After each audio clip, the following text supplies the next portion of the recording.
saw done to this young man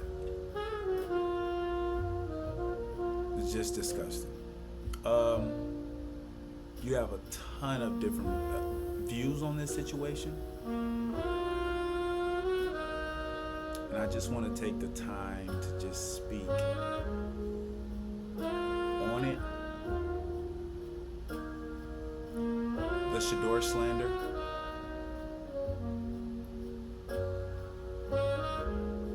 the Browns organization, the owners colluding against him and his family. It all came to this.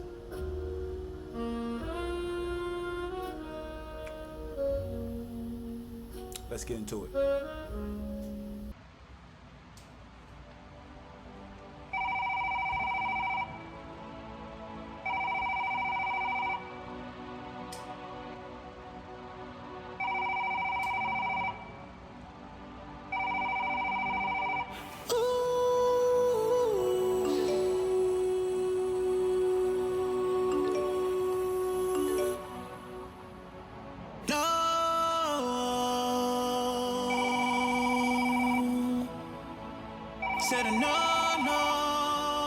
Your call has been forwarded to an automatic voice message system. The track gods are here. Is not available.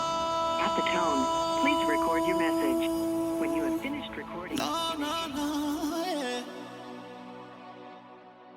I can't see you go. What's up? This is Tap for Talk, powered by the Artistic Perspective Podcast. I am your host, LaBelle Ford, and we got another episode for you guys. Episode number 41, actually. We're pushing right along. The last episode was about Tank retirement. Pretty much just what I feel it's going to be on. And then from there, we had the Numbing Cream episode, stating if you guys want to use numbing cream for tattoos or not.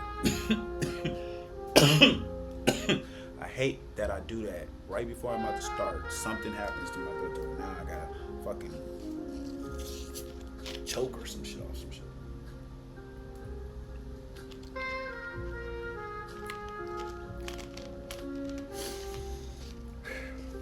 So today we speak on the Shador Sanders situation.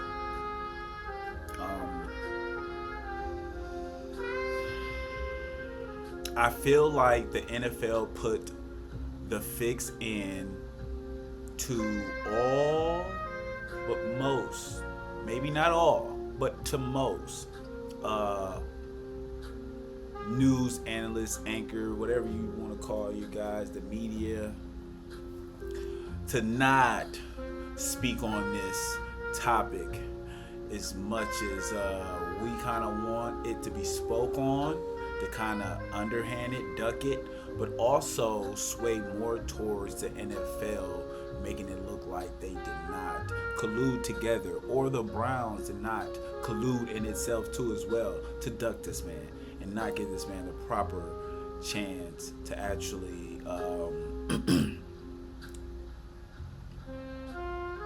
successfully have a fighting chance in the NFL. So let's get down to it. Obviously, we saw the first outing of preseason, the first game, due to injuries, was probably the only reason why he was in there, because I'm starting to see how this shit is shaping out, as if they wasn't trying to really show any kind of talent in a sense, so he can be ducked under and they can just like not look like fools. Second preseason happened. He ended up having a bleep injury. I guess that's like one of the muscles in here, and that can happen from like you doing twerking or like overworking it a lot and not getting the actual good nutrition, I would believe, maybe exercising, but a lot of quarterbacks don't Like they're not like fucking strong as hell. Like I noticed like most quarterbacks have like dad bods, or they just like just a little bit bigger type thing. It ain't like they physique and just like I probably think like one of the only ones I kind of seen that was like that looked like he was just like massive muscle wise and everything will probably be Cam Newton. But outside of that, really, it just be like average, more average bodies or a little bit more than average. It's not like some of the fucking linemen or some of the other players that be looking like they fucking caught diesel. And I understand. I wonder if that would even like transfer pretty good. But let's not jump off. So the second preseason, he goes out from that injury, so he's not able to play in the second preseason. Dylan Gabriel gets the chance to play, and he plays pretty well. He didn't get any touchdowns. He what was it? Can't remember the final stats to his game, but he did fairly well in that game. If I was going to put them next to each other in a sense, I still feel like Shador did better. Maybe because it's the touchdowns. He did leave with 2 touchdowns.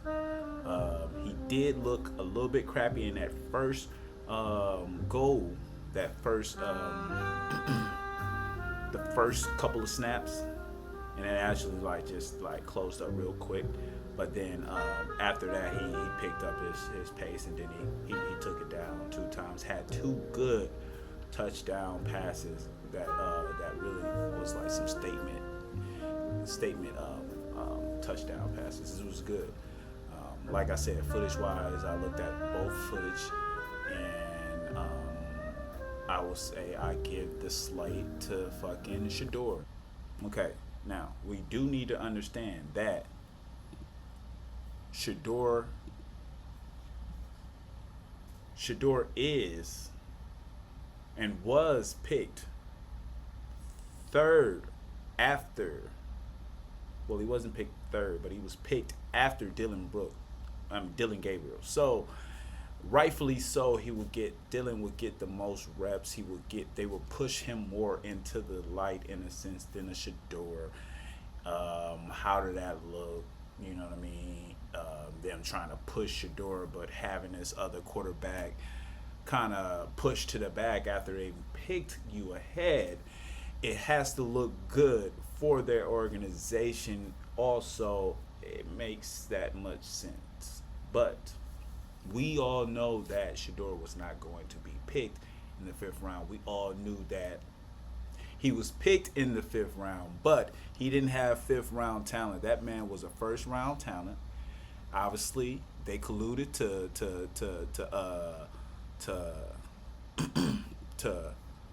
stop the man from playing, to stop him from wanting to go wherever he wanted to go, and to show him and his family like who really runs this.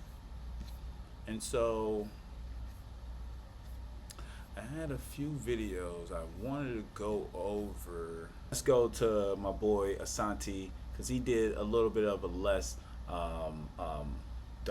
but I believe that he did bring in that conversation that I was trying to let you guys hear, which was the I believe it was Eric.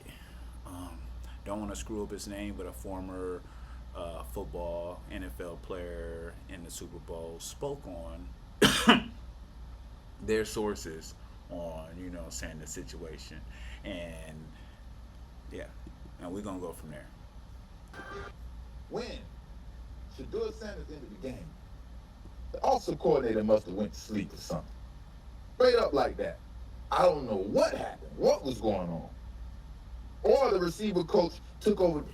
Now, before he jump into this situation, he's not going to have that video footage of what I was trying to have played, but he's going to talk about this final preseason game and what happened. Now, this final preseason game, what happened was blatantly what I saw happen was the sabotage of Sanders, and that's just what it is.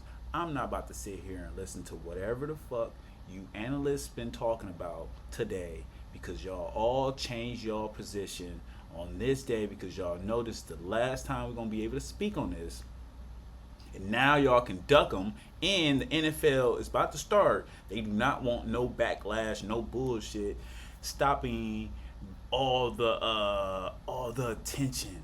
You know what I mean? And that's why it's I'm myself is going to boycott this season because of that. Now, I am going to have another episode where I speak on my predictions for this year, division predictions, but I will not be doing too many episodes on NFL at all. Um, I am still going to one game that is going to be out here, Arizona versus Packers. I do want to do that. I'm a Packer fan, and the Packers don't get to play out here as much. It's sad that I have to have this kind of taste in my mouth from the NFL, and I just really wanted to really put my energy into the NFL this year because really I never really watched the NFL closely, only from a distance. I pay attention to certain teams, whichever is making the biggest splash, and then obviously Super Bowl.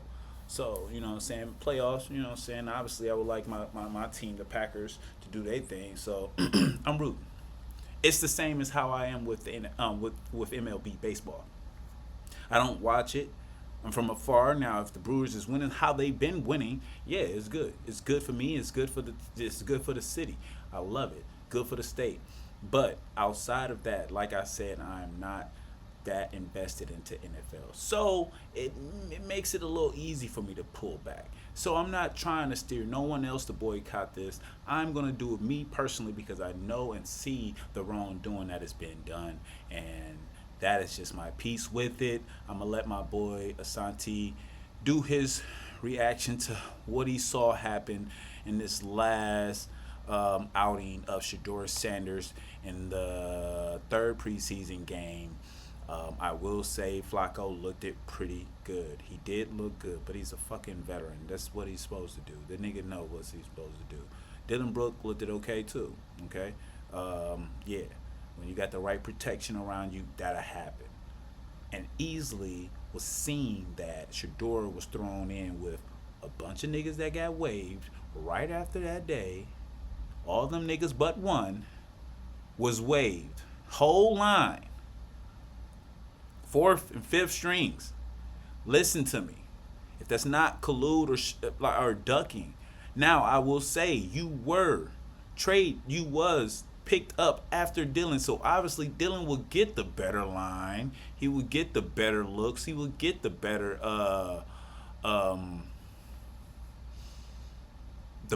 reps in all position wise. You know what I mean? But if you want to really say this is an actual competition, you made it crippled. And you made this man look terrible. Now, let's state on what it was. Some of those plays, he did hold the ball a little too long, and that's what everybody's saying. But my nigga, if your line is blew the fuck up, what are you really supposed to do? You're on your last leg pretty much. After this, you may get ducked for the rest of your year.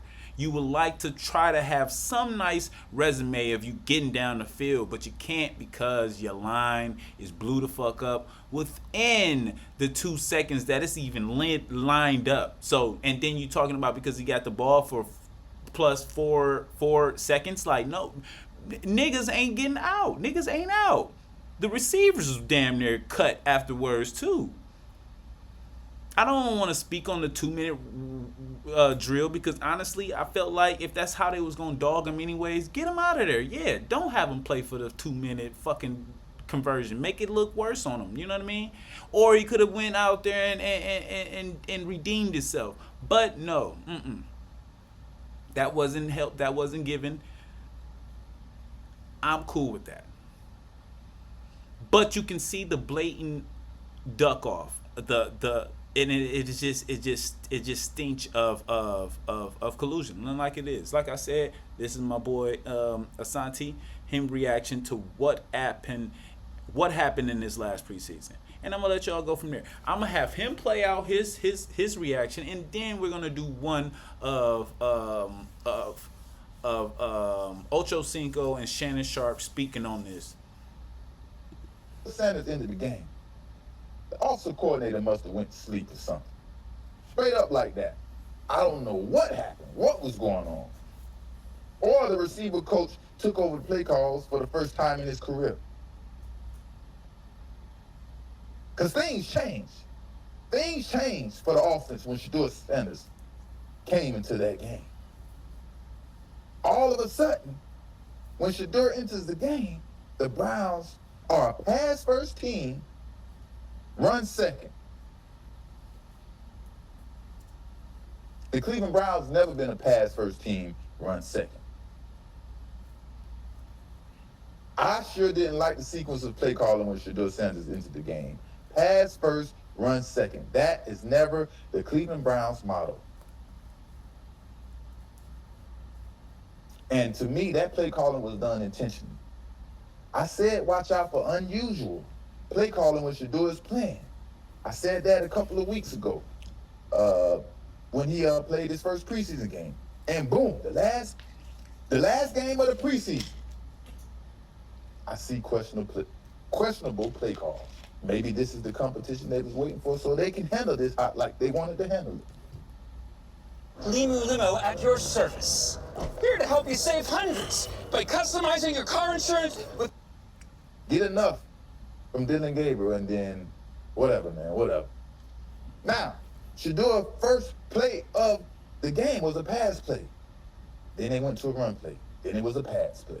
But the positive things about it in that first series, Shedeur Sanders didn't produce anything, but what was good in that series, he didn't produce any negative plays. I mean, they went 3 and out, and then it was 3 and out, 2 passes and 1 run, like I said. In the second series, 2 passes and 1 run, 3 and out again. This is not the Browns' system. This is not typical of the Browns. And then we all know it was kind of downhill from there. Then I'm thinking, he has to get a chance to run this 2-minute drill, right? I'm waiting to see Shedeur Sanders get back out there and get a chance to run this 2-minute drill. He has to get fair play calling, and they have to call plays correctly in this 2-minute drill. There's no way to sabotage this 2-minute drill. Then boom, he snatched out of the game. What logical reason can Kevin Stefanski have for snatching Shedeur Sanders out of the game for the 2-minute drill to put a young man they just signed from off the streets into the 2-minute drill that you 9 times out of 10 probably don't have any chance of him making the team? I was also waiting to see how Dylan Gabriel respond coming back from halftime. But he was snatched. And Shedeur was put in with the bogus players and play calls. Why was Shedeur Sanders snatched out of the 2-minute drill, and why didn't Dylan Gabriel come back in the game in the third quarter to see how he handles bouncing back, making adjustments from halftime? That's very important. That's very important. And what's so funny about this is even Shedeur Sanders understands why he didn't get to run the 2-minute drill. Shedeur Sanders didn't understand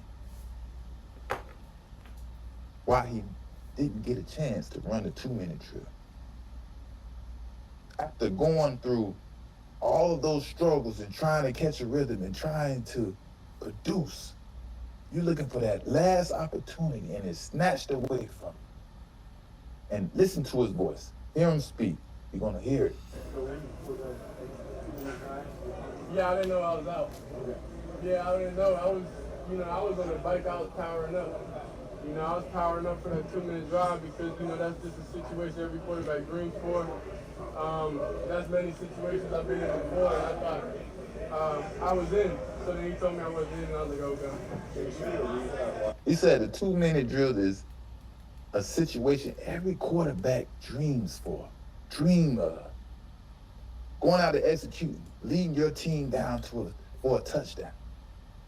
Every quarterback dreams of that, and he was snatched of that opportunity. In the last preseason game, we don't have a clue when Shedeur Sanders is going to get on the field again. And he was snatched of that opportunity in the last game. Now, there are so many things that wasn't handled right during this preseason, this draft and all that, but that right there is one of the worst things that you can do to an athlete who is trying to build his confidence and trying to find himself. You understand? If you care about that athlete. Now, for anybody that thinks out there who is against Shedeur Sanders and love Dylan Gabriel, or love Dylan Gabriel and against Shedeur Sanders, if anyone thinks out there that this was a fair evaluation of Shedeur Sanders, you are absolutely crazy. What's fair and what we do know and what we did see, it's clear when Shedeur Sanders is on the field in the correct circumstances, his capabilities and abilities are first string abilities. And he has the capabilities to be a superstar, a franchise quarterback. Now, if there's something to criticize about that game today from Shedeur, is that he needs to learn when the offensive line unit he is playing with can't block worth a damn. Mm-hmm. And yeah, he needs to learn how to step up in the pocket sometimes, you know, and not roll out of the pocket. But he has to understand when the offensive line unit he's playing with ain't gonna be able to block a damn. That's very important. Hello, it's your favorite sports thunk here. Don't forget to hit that subscribe button to join the fastest growing community on YouTube. Remember, Nightcap doesn't happen without My you. boys. So please subscribe or you're going to make Ocho cry. Shannon Sharp and my boy Ocho. Ocho, 4 of the 5 offensive linemen that were blocking for Shedeur Sanders yesterday were waived by the Browns today. D'Artagnan Tinsley, Bucky Williams, Javion Cohen, Sebastian Gutierrez. One of them. I went to high school with a young lady named Christy Gutierrez. So Gutierrez, some people say Gutierrez, and some people she went by Gutierrez because she was Nicaraguan. Yes. So Kevin Stefanski clapped back this morning saying he is not trying to sabotage Shedeur. Another piece of info came out overnight. If Stefanski wasn't trying to sabotage, why was undrafted rookie Greg Larvinian not in with Shedeur? Was it Gagne? Gage. Damn, who they? Hey, what all these names? Gage has been with Shedeur throughout the camps, practice, and even first preseason game. He also trains with him outside of practice. Why, yesterday, was he not in with him? Look, Coach, I don't really look. Hey, we beating the dead horse, huh? Yeah. Tyler Huntley was released. Tyler Huntley was released yesterday, Ocho, which begs the question what you and I say. Okay, you know you're going to waive Tyler Huntley. So what good did that 2-minute drive do for him? Was it going to help him? Don't you think Shedeur would have benefited more from a 2-minute drive than Tyler Huntley? I'm just asking. Yeah. If one guy's going to be on your roster, it seems like they're going to keep 4 quarterbacks, Ocho. Mm-hmm. Doesn't it seem it would have been more beneficial for Shedeur to get the 2-minute drill because that's a situation that he might find himself in during the regular season if something were to happen to the quarterbacks in front of him, as opposed to Snoop Huntley? Yes or no? Yeah, absolutely. But one thing we don't know is we don't know how that coach staff is thinking. We don't know what's going through their mind. We don't know what Coach Stefanski's thinking. I'm not sure what they were trying to look at. Maybe get one last look at Huntley before whatever decision you want to make. But again, I don't know what else to say at this point. Honestly, I mean, it is what it is. Obviously, you want quarterback play and opportunity to be given to each and every person. They saw fit. They saw fit the way it is. They're keeping 4 quarterbacks, and that's where it is now. You don't have to be a VIP to get more than just savings with Geico. Every customer gets 24/7 fast-friendly claim support. Could I get a picture? Yeah, it's not like you run into animal celebrities every day. Stop. It's Doug the Pug! Doug! Get more than just savings. Get more with Geico. I mean, that's where it is now. I know one thing. I've watched a lot of football for a long time. Mm-hmm. Watched a lot of quarterback play for a long time. I played with some good ones. You know? So, I mean, they made the decision. Yep. This is the way they wanted to go. So I wish the Cleveland Browns nothing but luck in their quarterback situation. Because once the season starts for real, week 1, and them bullets flying all over the place for real, Yeah, be a different ball game. It's gonna be a different ball game. it is.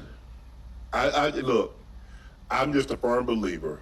If you go back and study Joe Flacco, since he's been away from the Ravens, expectations. You see, when he came in for Deshaun, there was no expectations. But what happened when he went somewhere and there was expectations? How did he do? Different ball game, huh? Yeah. The pressures of having to play that position are a lot different.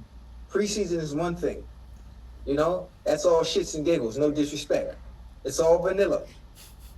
I don't think people understand how difficult that position is to play when you're being schemed. Right. When they know what's coming, when they're trying to confuse you, when they're trying to throw you off your pivot. It's a different ball game. You got a lot of movement out there in front of you. You got to make calls. You got to make line adjustments.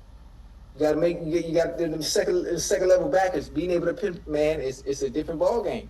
You know. Now the Browns haven't been able to get that quarterback situation right in a very, very long time. With that, why I think, I mean, all of us, not just you and I, but the chat as well, and other people that are watching, you know, everything unfold. I mean, it's been a very long time since the Browns have been in discussion like this in the mainstream media in a very, very long time. And maybe they got it right this time, maybe they didn't. But if they didn't get it right, the search for quarterback number 1 will still go on after 35 tries. Yeah, for sure. For sure. And that's the thing, is that once you win, there's an expectation to win. Mm-hmm. So, you know, Joe Flacco coming out off the bench, there ain't no expectations. Because most times people have the backup, you're not expecting your backup to be able to carry you. That's why he's a backup, or he'd be somewhere else starting. Right. He wins 2 or 3 games, now the level of expectation we have is risen. Yeah. And then we see the precipitous drop. But, I know one thing. We doing all this Browns talk and all that. The Browns are very, very, very, very good. And this is coming from a Bengal fan. Like, I'm no fool. Defensively. The identity for this team is their defense. Now, I want to go over the video of the whole discussion that happened. Actually, we're gonna play from there, and then we're gonna play what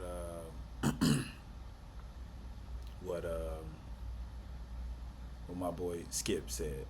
Skip, you're doing your thing, man. Hey, man, you're gonna fight. And you, like I said, the only people that's really speaking that shit is niggas that's on their own shit, their own podcast. Everybody else is just crazily just geared over. Like NFL's like, all right, niggas, check in. Time to show y'all dominance over where y'all lesion. Anyways. Hey, what's up, everybody? This is Charles Sebastian, and welcome you guys to another episode of the Dreamers Pro Show. We'll cover everything from sports, hot topics, classic debates, entertainment, and we'll give you guys a fresh perspective on things and we see them in today. We got some bombshell audio that we want to get into here today, but before we get into it, please make sure you like the video and subscribe to the channel. Now, as you guys know, NFL season is around the corner. I'm not an NFL guy, but I know the interest right now in the NFL is starting to ramp up, given that the season is about to start.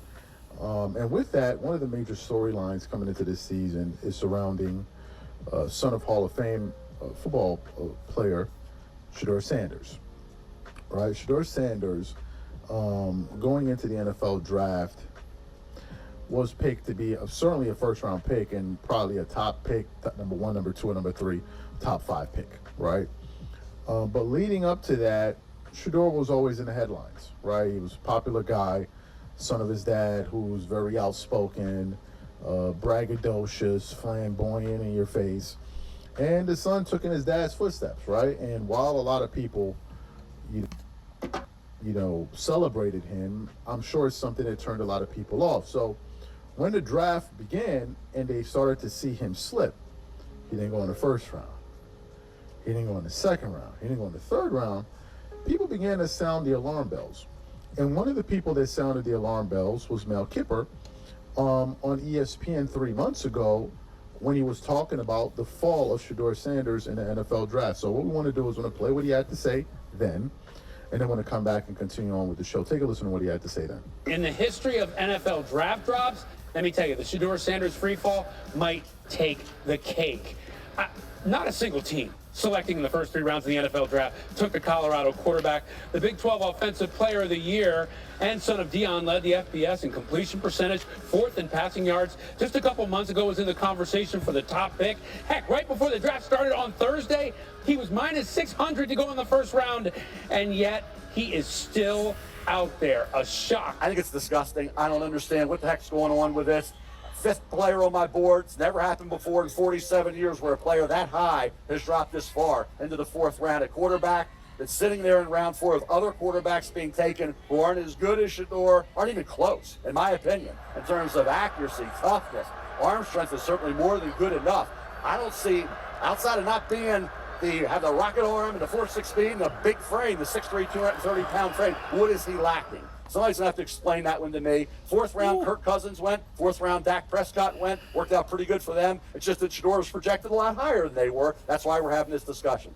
Excellent. So you heard what he had to say. So this afternoon, one of our viewers sent me a message on Instagram. By the way, if you're not following me on Instagram, my handle is CTABANZ. And he's essentially like, yo, check this out.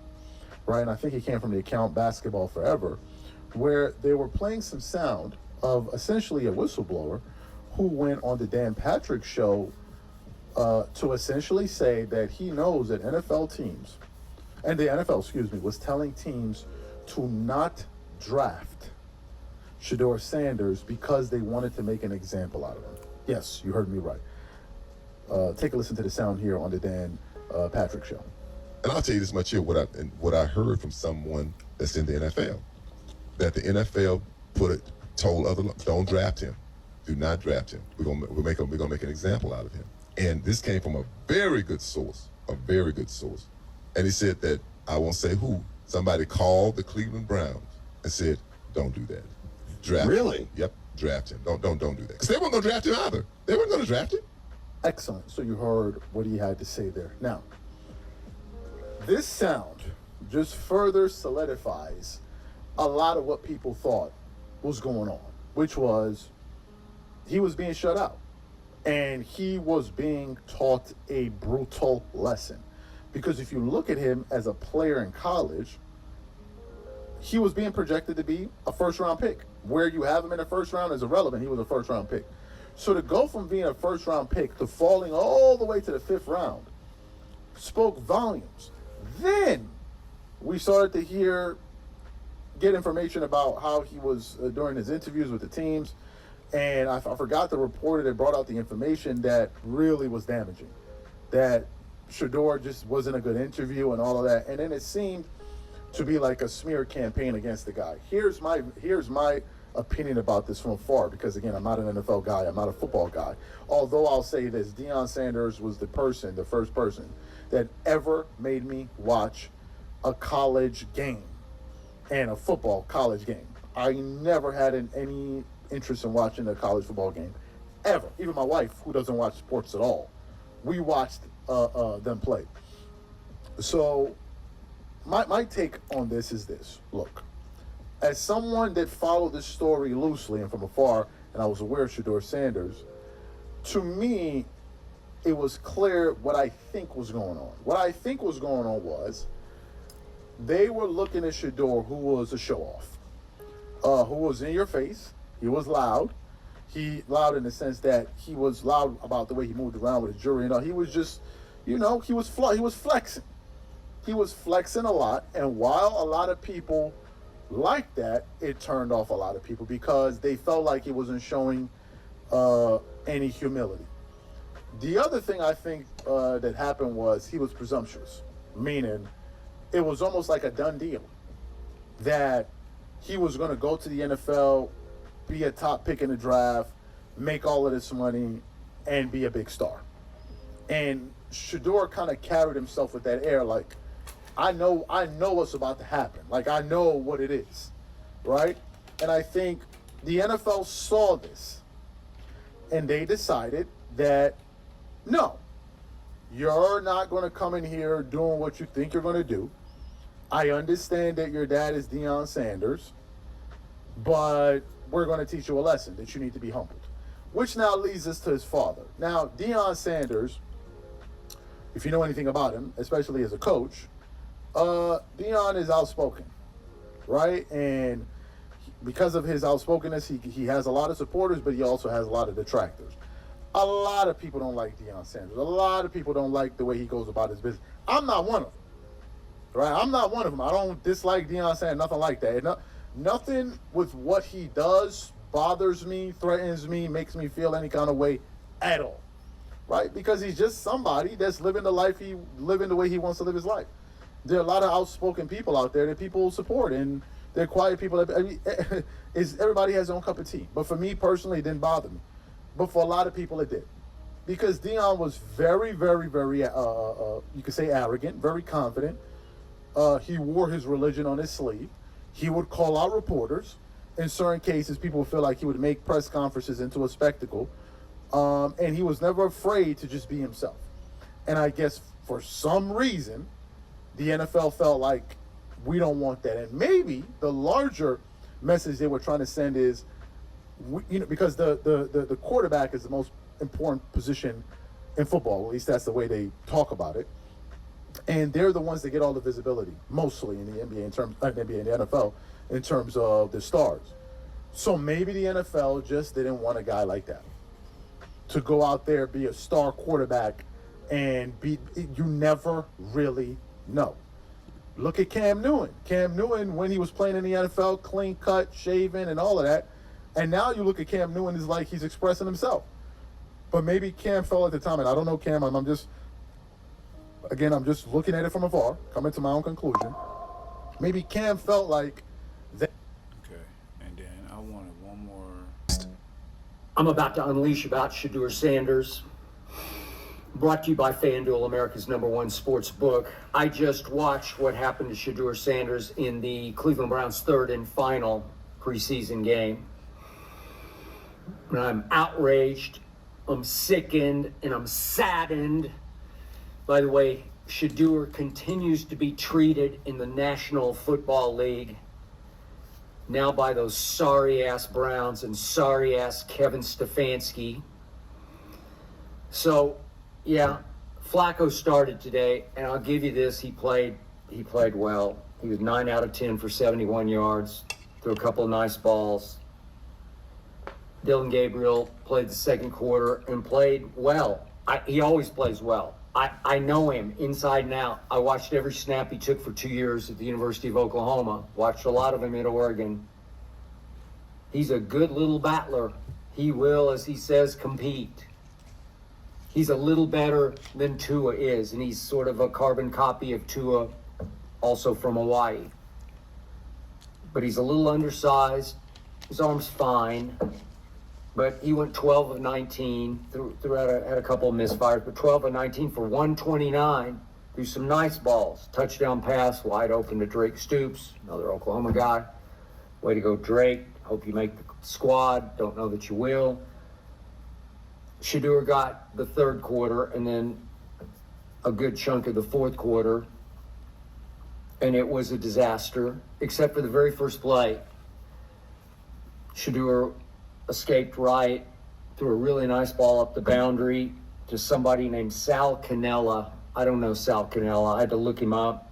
Played, this is fourth NFL team, bounced around minor league football. Undrafted free agent back in whatever it was, 2020, and unsigned as an undrafted free agent. Nobody signed him. He's not even listed on the Cleveland Browns depth chart at tight end. There are 4 listed right now on the ESPN.com depth chart, and he's not even listed. So he's at best the 5th tight end on this squad. Will he make the practice? I have no idea. I doubt he'll make the squad. But that's what Shedeur was stuck with. Shedeur obviously held the ball too long, but he's trying to make a play because he's trying to make a splash. He made a big splash in that first preseason game when everybody was hurt and they had no choice but to play him, and he lit them up.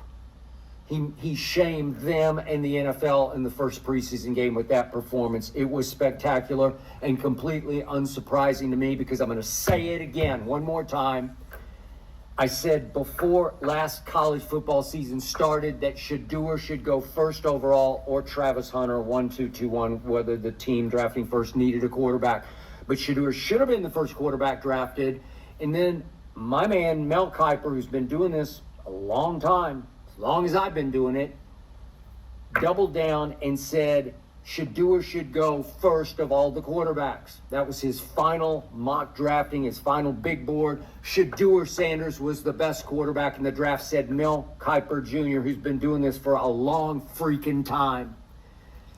Had him rated and ranked above Cam Ward, did Mel Kiper, and then Mel threw a fit on air that night that Shedeur fell through the first round of the draft, and then continued to fall, fell all the way, obviously, to 144th in the draft, 5th round pick.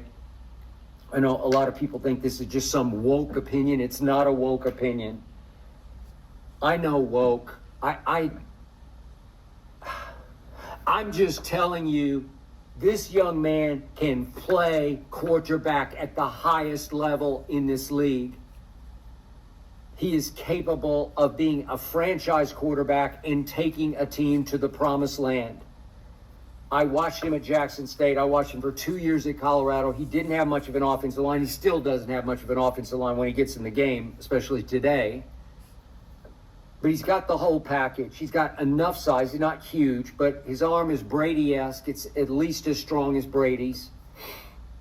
He can run, as we saw in the first preseason game. He can move. But the main things he has are poise and command and leadership intangibles that he got from his father. I think the greatest athlete who ever played any sport, Deion Sanders. He got some of Deion's personality, his charisma, his captivation.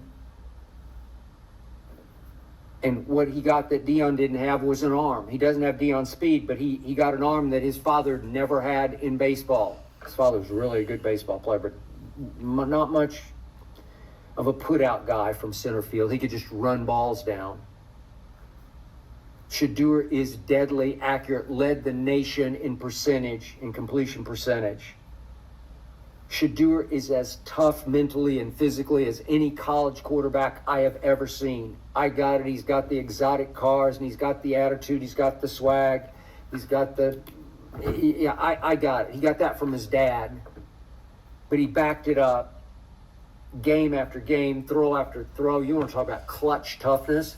It's Shedeur. And he gets stuck in Cleveland because he said some things in the pre-draft process. He said some things to teams at the combine that were straight, chip off block sort of things that he shouldn't have said. Came across as incredibly arrogant. And the word of mouth, it's not like there's a memo sent out, but the word of mouth all around this league was, let's teach him, and especially his daddy, a lesson. Let's just put them in their place. Everybody that was speaking spoke from that same position that I was talking about. And that was basically, you know what I mean, like, y'all colluded. Y'all colluded, wanted to show the man a lesson, wanted to humble the man, and y'all did so. He's still pushing, doing his thing. I do want to wrap this episode up, so I'm going to end this with this, man. NFL, y'all will have y'all day. Shedeur will have the last laugh. Me, myself, if I knew that wasn't something that he wanted to do, was to be an NFL player, I was definitely like, man, don't take your talents there. Go elsewhere. Do something else. But I know that's what he is and that's what he want to do.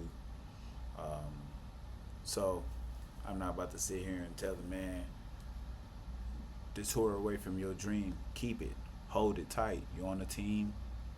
Obviously, they're not going to cut you. I don't see it. I don't know if they're going to trade you. However it's going to happen. Do they keep him for a trade stock or what the fuck? But right now, I'm set to just boycott this season. I'm not watching no Browns.